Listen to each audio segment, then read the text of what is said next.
All right, everybody, we're going to go ahead here and get started. Got a decent amount of people in, so everyone else will kind of trickle in. Um, Welcome to this month's webinar on web and app measurement for news and media organizations. My name is Andy Gibson. I'll introduce myself here in a couple slides, but just wanted to let you know, first, there is a chat panel on the right-hand side called questions. If you have any questions, feel free to use that. Towards the end, I will have a Q&A, so we'll probably have a couple minutes to do a Q&A at the end. But we've got a lot of stuff to cover here today. So feel free to send those questions. If I don't get them answered today, we can follow up with you afterwards with some emails. So the reason for this topic, one, I work with news and media organizations, so that's one thing I specialize in here at InfoTrust. But as an organization, we actually work with a ton of different news and media companies. So we work with them to help them understand what needs to be tracked, how to track it, and then how to successfully report and visualize on that. So for the webinar today, I'm going to cover, or I'm really going to focus on the first two items there, what needs tracked and how to track it. Oftentimes when we start working with an organization, they're either haven't gone through the measurement plan process at all, or they actually have, but they are literally tracking everything known to man. So some of you probably have experience with that as well. But if you think about it, tracking every single button click on the website or every single click on the main menu or something like that, is that really valuable to you? So for the point of this webinar, I want to help you guys really focus on what is important to your business and then how to measure and track that. So for those of you who don't know InfoTrust, we are a digital analytics consulting and product development company that's based in Cincinnati, Ohio. Last fall, actually, we actually opened up a new office in Dubai, so now we have two offices. At the bottom of the screen, you can actually see our different certifications. We have a good amount of them. The two that I'd stress are the Google Analytics Certified Partner and Google Analytics 360 Authorized Reseller. So a lot of our news and media clients are actually Google Analytics 360 users. And we also support and analyze over 3,000 websites annually for our clients, so we know what we're doing, essentially. And one other thing that we're really proud of is the last 2 years we've made the Inc. 5000 list. So we're a smaller company, but we're very excited about that. My name is Andy Gibson. I'm the head of vertical here for news and media. One thing that I typically focus on the news and media organizations. So we have clients in multiple different countries. I really help them out with how to get more out of their digital analytics. So most of my focus is on Google Analytics 360 and Google Tag Manager. But for this webinar, it's really going to be tool agnostic. I'm not going to cover specific things about Google Analytics or about Adobe Analytics. Really, I wanted to cover the process for measurement and not really get into a specific tool or how those tools work. So here's what we're going to be covering today. I'm going to take you through what digital measurement is, the actual process associated with building an actual measurement plan, how to build a tracking plan so you're able to ensure you're tracking the actual data that you need from your measurement plan. I'll show you a few custom tracking examples that are pretty specific to the news and media vertical, and then I'll also have time at the end to do a small Q&A. So if you have questions, again, please put them in the question panel, and I'll get those answered if I can, if we have enough time at the end. So what is digital measurement? So the title of this webinar is Web and App Measurement for News and Media, right? But what exactly do I mean when I say measurement? And then more specifically, what do I mean when I say digital measurement? Well, digital measurement is the act of tracking online activities to gauge success. So let's think about that for a second. When you launch a new website, an app, a marketing campaign, how is your company, and even more specifically your boss, going to know whether it was and continues to stay successful? So you always hear the phrase up and to the right when it's talking about a graph. That's always what you want to see. You know, it means that you're doing progressively better. Everybody wants their metrics obviously to go up and to the right on a chart, but what exactly does that metric on that actual graph represent, and is it actually valuable to your company, and can it be tied to the actual bottom line? So that's one of the most important things. Of course, you want to grow your traffic, and so page views are a good signal for news and media companies that more and more people are reading. But is that as easy to tie to the bottom line as something like advertising revenue? So really, to get this point, you're going to need a measurement plan. So in today's online world, a measurement plan is absolutely critical for every single company that has digital properties or advertises online. So let me start off with posing a pretty rhetorical question. As a news and media organization, how do you know what success is? This is one of the big reasons for creating a measurement plan. If you don't know typically how to gauge success, how are you going to know really what you should be optimizing, what you should be getting rid of? So this is a really important concept to understand. If you don't really know who's winning, you're not going to know if you're beating out the competitors. And so this really isn't a grade school rec league sport, right? So the score matters, but you need to understand what that score represents and then also be able to track that. So this part is what we'll be talking about today. So how exactly do you create a measurement plan? Let's get into it here. So the process for creating a measurement model actually consists of 5 different steps. So the first step is actually identifying the business objective, and we'll actually be going through each one of these steps. So don't worry about if you miss each one of these steps here. The second step is going to be identify goals for each objective. The third step is identifying your key performance indicators, KPIs. The fourth step is going to be identify your targets, and then the fifth step is defining your valuable segments. So that first step we talked about, business objectives, identifying those. Let's start with a pretty simple yet very difficult question to answer. Why does your website, mobile app, marketing campaign, why does it exist? Is it to sell advertising, sell subscriptions, increase brand awareness, drive readership or content consumption, maybe all of the above? This is really one important aspect of creating a measurement plan. You need to understand specifically why your website or mobile app exists. So at this step, it's really important to involve the executive team. Obviously, they know a lot about how the business operates, about the business model, so you'll need to get them involved to not only agree on the business objectives before you create this outline of tracking, but you'll need to get their buy-in as well. So at the end of the day, if you say, here's what we agreed on last year were the KPIs, here's the performance, they can't come back and say, well, that's all well and good, but our page views are down 10%. Well, if your revenue's up, then it doesn't really matter because your KPIs are what you guys both agreed on. So that's an important aspect. So here's what I'm going to create for you guys today. It's going to be a little bit of an example. This is going to be the measurement model. So I'm going to continue filling it in as we talk here. At the top, you'll see we have the main business objective. And so this is what we've actually chosen for this example. Is going to be drive advertising revenue.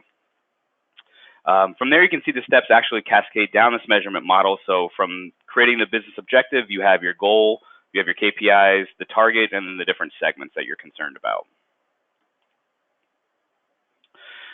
So the second step is going to be identify goals for each objective that you've actually defined. So again, we will only define one objective just for the just to make sure this is a quick webinar, but essentially you can have multiple different business objectives. It really depends on kind of your business model in your company. Let's make sure we're on the same page here when I talk about goals. So Avinash Kaushik, the father of modern digital analytics, defines goals as specific strategies you'll leverage to accomplish the business objectives. So essentially these goals need to tie back to your business objectives that you defined in the previous step, and then those are going to be strategies that will help you accomplish essentially those business objectives. So let's take a look here. Some examples that you could have here, and this isn't just this is a very random list that I picked. It's not going to be representative of all the different goals that you might have, but obviously as a news and media organization, content is a huge aspect of the value that you're providing. So the first example here might be create more relevant content to drive consumption. By creating more content, more relevant content, you're creating more engaged users. The next example is increasing site profitability. So within that specific goal, there might be multiple strategies that you employ to test things to actually drive more profit from your content. The next two are semi-related, increase market share and increase brand awareness. So with better name recognition, you would assume comes more market share, which drives more users, which drives more ad impressions, and so on. So I want to, again, make this clear that this isn't the end-all and be-all list of goals you could have for a news and media organization. This is definitely not even anywhere close, but I did want to provide you with some concrete examples that would help kind of go through this process with me. So now that we've talked about the goals, I'm going to go ahead and create two goals here for our made-up organization. So we have increase site profitability and then create relevant content to drive consumption. So both of these goals can actually be tied directly to driving that advertising revenue, that business objective. But they'll end up being measured differently. So that's why we have two columns here. They're going to have two different KPIs, two different targets. So again, it's highly possible that you could have multiple business objectives. So in turn, you would have more goals tied to each one of those specific objectives. But again, for the sake of brevity, I only chose to use one. So the third step is to actually identify the KPIs to measure each of those goals. So again, the step of definition here, let's define what a key performance indicator is, just so we're all on the same page. So a key performance indicator is going to be a metric that will help your company understand how you're performing against your defined objectives and goals. So unlike the business objectives and goals that we previously did in steps 1 and 2, it's going to be an actual metric. So the objectives and the goals, they're a bit ambiguous, but the KPI is going to be a specific metric that it's going to be tied to. So here are some examples of KPIs you might have, things like ad revenue, average number of articles viewed, number of subscriptions, traffic, which is always an interesting one because, you know, is it really a KPI? And then social shares. So the one thing I will say here is you have to be careful with your KPIs. KPIs like social shares are extremely hard to tie to a business objective like driving advertising revenue, right? So, you know, if we have an article that's shared 5,000 times versus an article that's shared 50 times, how do we show that it's actually bringing in more revenue? It's a little bit more difficult. So with the KPIs, you typically want to make sure that they're at least semi-easy to tie back to a business objective. So now we have the KPI section of the measurement plan built out. Publisher revenue is pretty self-explanatory, so you can tie that directly to advertising revenue, you know, duh, right? But for creating relevant content to drive consumption, we actually chose average number of articles viewed behind the sign-in wall. So let's think about that here for a second. Many publishing sites utilize things like a paywall or a sign-in wall to actually view certain content. So I know specifically the New York Times, I think it's 10, you can view 10 articles a month for free, and then after that you have to pay for a subscription. Some other content websites, they'll make you sign in after you've seen something like 3 or 4 articles. So essentially, to drive more ad revenue, we're going to want to create content that's going to drive more page views, users, and so on. So we'll assume for this example that we have a sign-in wall that once you view 3 articles a month, you have to sign in before you can view any more. So in this case, we want you to sign up for our website or our app before we'll let you view some more of our content. For our KPI is going to be the average number of articles that are viewed once someone logs in. So we really want to drive people to not only log in, but then also view more content once they've done that. Assuming we're creating that relevant content, we expect people to sign up easier and then therefore view more articles once they've signed in. So back to our measurement model here. We've added a KPI for both of those specific goals in that one objective. So now for increasing site profitability, the KPI we're going to be using is publisher revenue per 1,000 sessions. But for creating relevant content to drive consumption, we actually chose that average number of articles viewed behind the sign-in wall. So again, we'll have to figure out a way to track that. That comes next after we've created the measurement plan, but we want to make sure that we have a specific KPI that's related to that goal of creating relevant content. So the fourth step here is to identify your targets, and the target is exactly kind of how it sounds, right? So it's a predefined metric that's going to indicate success or failure. Our KPI is going to be a specific number. So we're going to have something like our KPI is, again, it's going to be a metric like advertising revenue per 1,000 sessions. Our target is going to be an actual specific number related to that. So for our target for publisher revenue per 1,000 sessions, it might be something like $15, which would be essentially a 5% increase year over year. And again, these are going to be arbitrary numbers, so not sure if you guys are around these numbers or not. I'm just making these up. And then for average number of articles viewed behind the sign-in wall, we'll say something like 3 articles.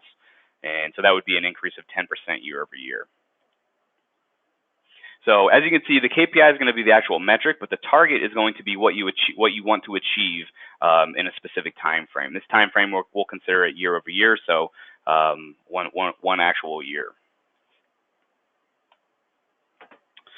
Now, the final step is going to be defining your valuable segments. So again, the definition here of this section, a segment's going to be a group of users and their characteristics like traffic source, so where people are coming from, to get to your website, on-site or in-app behavior, so what they're actually doing, and then actual outcomes, things like registering for your website, purchasing a subscription, that sort of thing. So here are some examples that your company might be interested in. And so traffic sources is a big one, so you want to understand where specific people are coming from in terms of things like advertising revenue. You want to know which traffic sources are driving most of that advertising revenue. See if there's a partnership available, see how you can drive more traffic from those types of traffic sources. Let's see, another example is user types, so new users versus returning users. So you want to make sure your different types of users are actually consuming your content, and if one's kind of lacking, you want to find strategies to actually build that up and kind of get back to what you would consider kind of the high mark there. Geographic location, another good one. Acquisition date, so the first time they've actually visited your site or app. And then number of sessions. So you could have specific segments for, let's say, people that visited the site and have visited the site more than 3 times. That would be an example there. So now for our last section here, we've created the segments. And so now the 2 main ones we're going to be looking at are the traffic sources. So we're going to break out the target KPI by the different types of traffic sources, and then also by visitor type, so new and returning users. So this outline is really what you're going to use to report on your KPIs to upper management, right? So once you've agreed on that specific business objective, the KPI, the targets, they'll want to monitor that performance on a regular basis. Obviously, they're going to want to see how that web, that app, that campaign is performing towards those targets. And again, this is why I mentioned earlier, this is what you want to get buy-in from them at the beginning so that you agree on these. I've been in situations where there really wasn't an agreement on what the key metrics were, and so at the end of the year, marketing is looking at one number, management's looking at another number, and there's a disconnect. And so you don't want to be on the end of that. You want to make sure that you get that buy-in.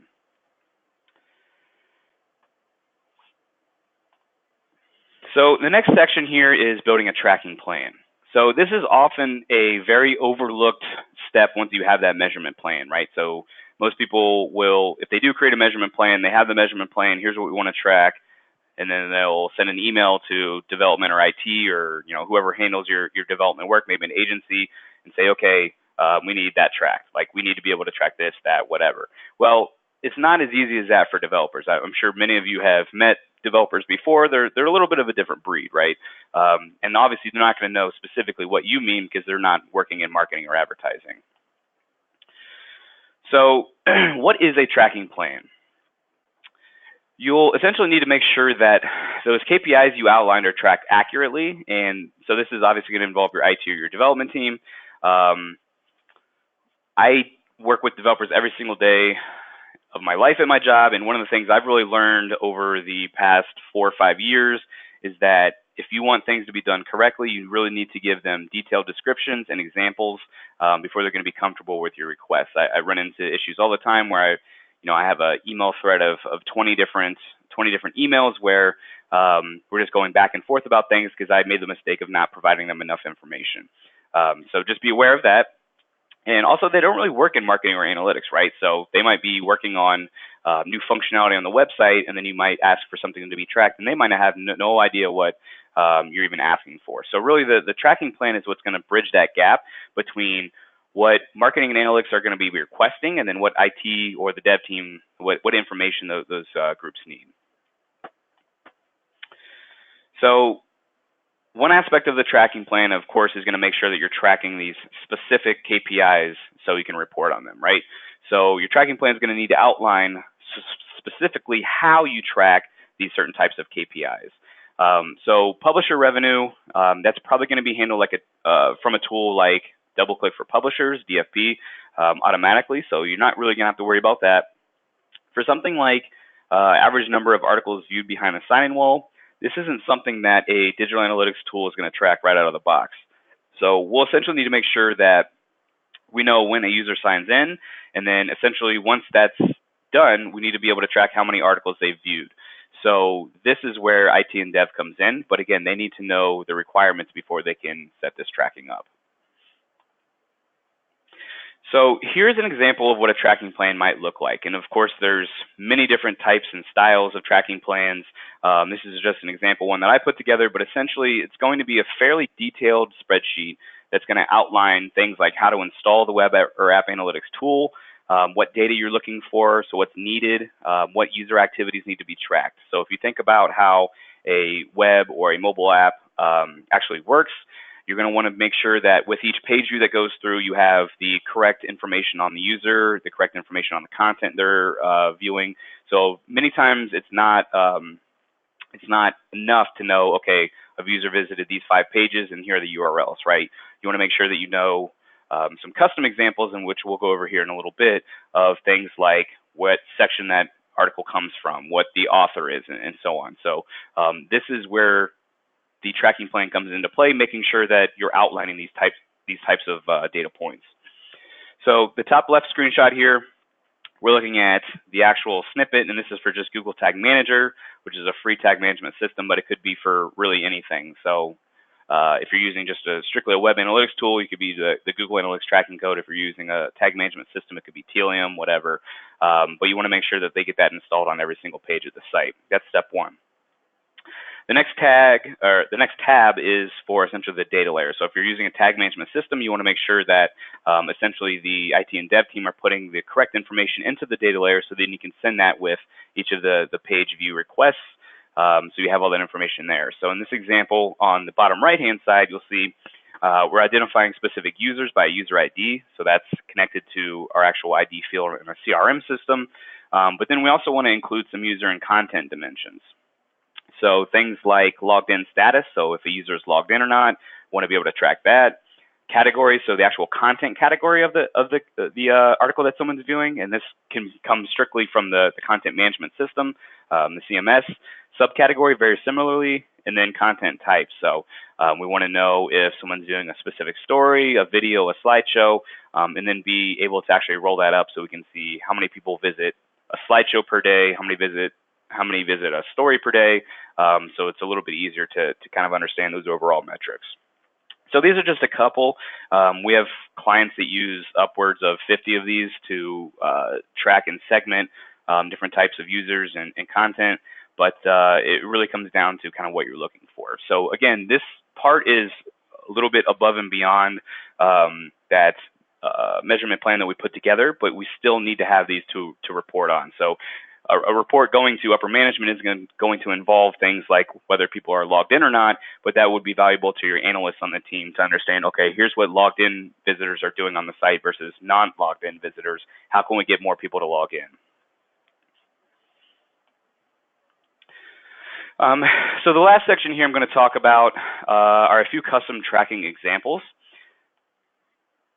So by default, if you think about how a web analytics tool or an app analytics tool works, it's going to track many of these dimensions and metrics by default, right? So things like the traffic source that brought the user, the date of the user's first and last sessions, geographic info like state and country, so where they're coming from, technology info like browser and operating system, and then things like pages or screens that are visited during a session. So by installing something like Google Analytics or Adobe Analytics, it's going to track most of that by default. Now, with these custom tracking examples, this is where you need to bring in IT and Dev to help you out, because not only are you going to have to install just the tracking snippet on every page, but now they're going to have to add custom dimension data and metric data into something like a data layer, or sending that information straight into a analytics tool. So again, what is custom tracking? Essentially, we are going to, and really all of these tools allow you to customize the implementation, so you can really tailor an implementation towards your company, towards your reporting and measurement needs. So that's one important aspect of this. And then here's some examples of some custom dimensions and metrics you might find valuable, specifically for news and media. So some user dimensions and metrics. So dimensions and metrics tied to a specific user, something like a user ID that could be tied to a CRM or a database. So if you're doing work with a database or something like Google BigQuery and using SQL, you can essentially pull out everybody by user ID and then look at all the different types of activity by user ID. Logged in status, so this is a pretty important one, understanding how people are interacting with the site, whether they're logged in or not. Subscription or membership length, date registered or subscribed, number of stories read. All these are examples of information that you can actually push into your analytics tool to really make it easier to segment and understand how they're working. And then some examples of content dimensions and metrics that you might want to track, things like story author, the date something was published, how many days it's been since an article has been published, the number of social shares, story length, so that could be number of paragraphs, it could be in word count, category, subcategory, content type. We talked about a couple of those when we were talking about the tracking plan. So any of these that you select here, these all go into the tracking plan. So you need to define what pages these need to be set on, what those example values are going to look like. So are they going to be in camel case? Are they all going to be capitalized? Are they going to be lowercase? You need to make sure that you're giving them specifics on how that should look. So then when you pull the reports in Google Analytics or Adobe, you're going to see what you expect to see in there. So some examples here of some custom tracking that we've set up with current clients. This is an example of matching custom tracking with ad metrics. So in this example, we're looking at content classification. And this is coming directly from the content management system, so the CMS. So whenever you push in, a new story or whatever, whoever's in charge of that in the CMS is setting the content classification for you. So then we're pulling that in and essentially being able to report on it at a high level, right? So now we can compare the news section to the home page, to weather, to the video player section, and now we can actually look at impressions, things like coverage, click-through rates, revenue. All those we'll be able to track right out of the box. Another example would be content type. So instead of ad metrics here, we're using page metrics, but we're looking at essentially the types of content and then how they're performing. So if you think back with when you haven't had custom tracking set up for things like videos or maybe a slideshow, really the only way to pull that information is going to be by URL. And sometimes with big news and media sites, the URL patterns aren't as simple to essentially pull that information. So this is just giving us one dimension to use, and then we can essentially look at all these different types of content and see how they're performing.